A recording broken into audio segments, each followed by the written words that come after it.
Hello, and welcome to the Church of Amsar. My name is Kratora, and I'm the founder and Mother Superior of the Church of Our Lady of Ambiguous Sarcasm. Thank you so much for joining us on our sermon today. Now, today's sermon, of course, has a topic like they all do, but before we go any further, I need to draw your attention to one very important thing. I know that I look amazing. I know that you can see God's blessing of beauty upon me. I know that you look at me and you want to be me. I know that you can see how God has chosen me. But with all of these gifts, I still cannot afford any wig glue, and so my hairline is hella busted. And that is why it's incredibly important for you to go to my Patreon and start to donate. You think it's cheap to look like this? It's not. Yes, I am out here doing the Lord's work, but working for the Lord is an independent contract business. I'm self-employed. I am not making a salary, and I filled out a W-9 with God. I'm not getting a monthly payment from him, as much as I would like to. I'm not getting a monthly payment from him, but I could be getting one from you. Okay, but enough about that. Okay, but enough about the money. I need it. Enough about that. Today's topic is monogamy. If you grew up in the United States or most Western cultures, you probably grew up thinking of monogamy as the normal, as the standard, as the mainstream thing. But if you look in the history of the world and the history of religion, there's nothing saying it's that way. Across many eons and cultures and areas of the world, there's lots of different ways to structure a family, to structure a relationship, to think about sex and love and all those kinds of things. I'm filming this around Valentine's Day this year, and Valentine's brings up a lot of anxieties in people. Am I gonna get into heaven? Am I living a moral life? Am I helping the world? It's too much. And Valentine's also brings up a lot of questions about commitment in your relationship, if you have one, and monogamy, showing love to your partners and friends. But I want to think about monogamy and if it makes sense in today's world or really any world. I don't know if God is real, but I do know that evolution is real. We're not that kind of religion. We're smart people here, and if you're watching this video, you are a smart person too. You're welcome. And the bizarre truth of it is, if human beings were meant to be monogamous, we would have evolved to be monogamous. There wouldn't even be a such thing as cheating because evolution would have made us strictly monogamous. But if you've ever been cheated on, I think you know that we are not always strictly monogamous. And if you've ever cheated on someone, you know what it feels like to not be monogamous. It's completely normal to be attracted to more than one person, even when you're in a relationship with somebody that you're committed to. It's natural. It's evolution. You can't change it. American society likes to build up the idea of the perfect relationship as only having eyes for one person and shutting out the whole rest of the world. And it builds monogamy up in a way that's really not healthy for most couples.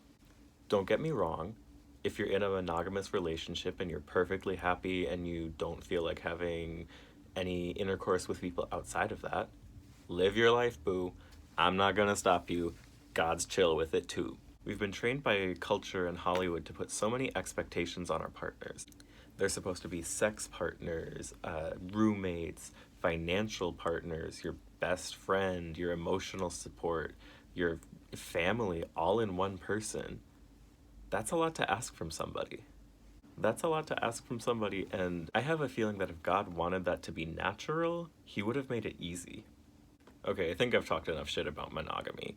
I think it can also be a really great and healthy support system if you find somebody you can rely on. Having a partner who is there for you and supports you and you know you can trust is really great. But a lot of people will disappoint you. A lot of people are going to disappoint you and not live up to your Hollywood expectations. That can create a lot of internal conflict, and it's hard to know how to handle that when the media hasn't taught you different ways of expressing love and different kinds of relationship systems. So some people settle, some people cheat, some people stay in the relationship and just drift apart. And the big one that I want to talk about of those things is cheating. Because if monogamy has nothing to do with the couple and God, then it has everything to do with the couple and themselves. What I mean by that is, if there's no higher power saying a relationship should only be the two of you, then it's just the two people in the relationship who are saying it should only be the two of us. Again, that's a really great and noble thing. No shame, no tea. But if it's the decision, then it's the decision.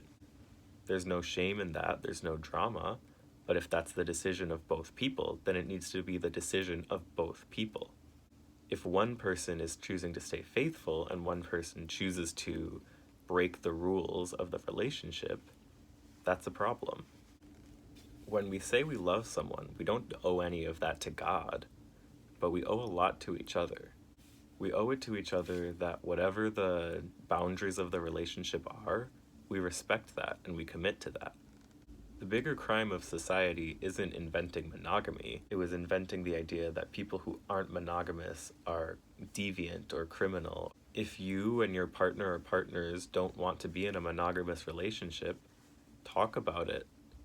Make sure everyone's on board and everyone's on the same page and you compromise and you act like an adult, basically. I don't know if there is a God or there is a heaven. But every religion, in the end of the day, kind of just boils down to not treating people like shit and not lying and following the rules of society. Some of those rules are really stupid, but that's not the point.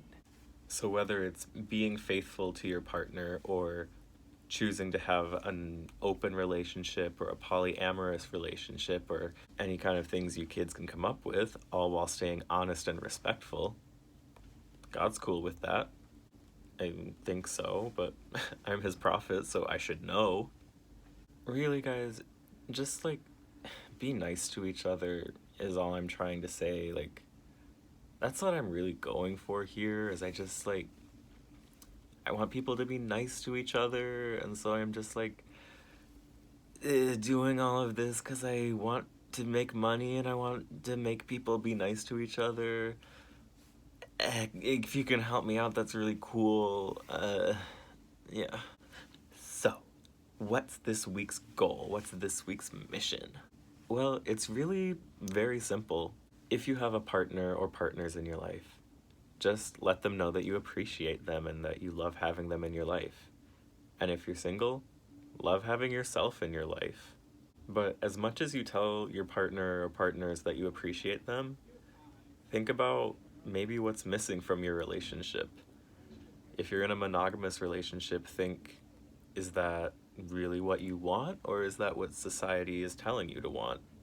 I'm not saying we should all be in open relationships. I'm not out here trying to change the world. Well, I mean, I am, but I'm not trying to change everyone's world. Unless I can make some money off of it. Just think about your situation, appreciate what you love, reassess what you don't love, and continue to build a strong, happy, loving relationship with all the people in your life. That's so easy. I should be doing that already. So that's it. That's all for today, except for the part where you're gonna go click on my Patreon and give me money. I'm really not joking, guys. I'm very poor. Look at this. Ooh, no, I shouldn't have shown you that. I'm not joking, guys. I'm very poor, and God would really love some of your money. Thank you so much for joining us on our sermon today. I hope you have a blessed, lovely, and divine week. Happy Valentine's Day last week.